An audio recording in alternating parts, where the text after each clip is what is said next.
Their whole navy is underwater, you know that. 158 ships are gone, their navy's gone.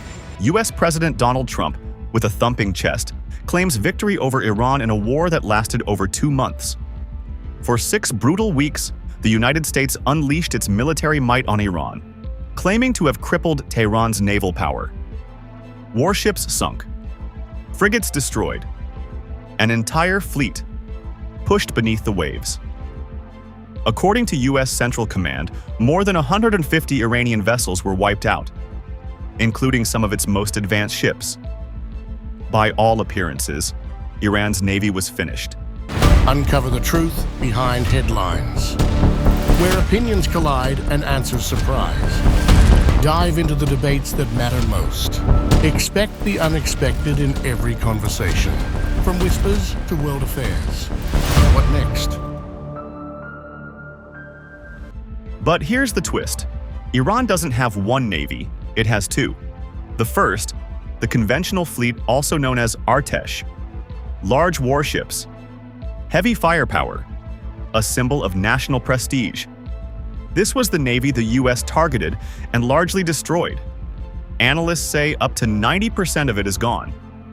But the second navy? It was never meant to fight like the first. Enter the Islamic Revolutionary Guard Corps Navy.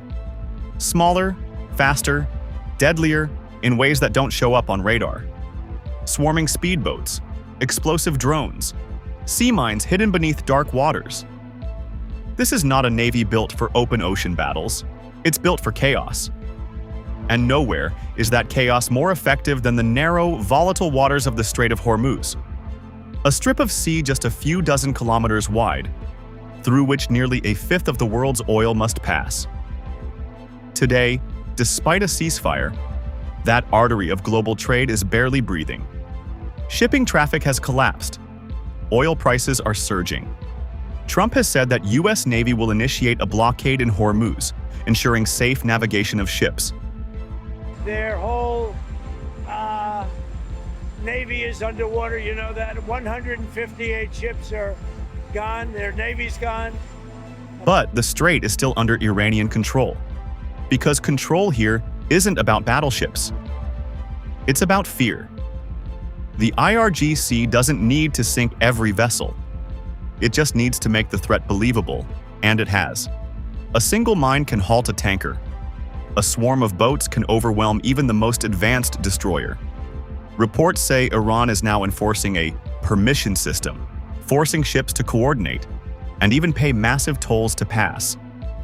It's not dominance through strength, it's dominance through disruption. Even as the U.S. Navy returns to the region, deploying destroyers to clear mines and escort ships, tensions remain razor-sharp. Warnings from Tehran are clear. Any American vessel entering these waters could be targeted within minutes. On April 11th, the U.S. Navy began its first freedom of navigation operations since the war started, deploying destroyers like the USS Frank E. Peterson and USS Michael Murphy to clear naval mines. In fact, a near clash was already reported when a U.S. destroyer forced to turn back before others pushed through. So what did the U.S. really destroy?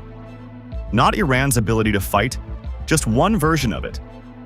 As Trump's blockade begins soon and Iran asserts its control over the Strait of Hormuz, it'll be interesting what's next in the evolving conflict in West Asia. If you like this video, then like, share and subscribe to Mirror Now.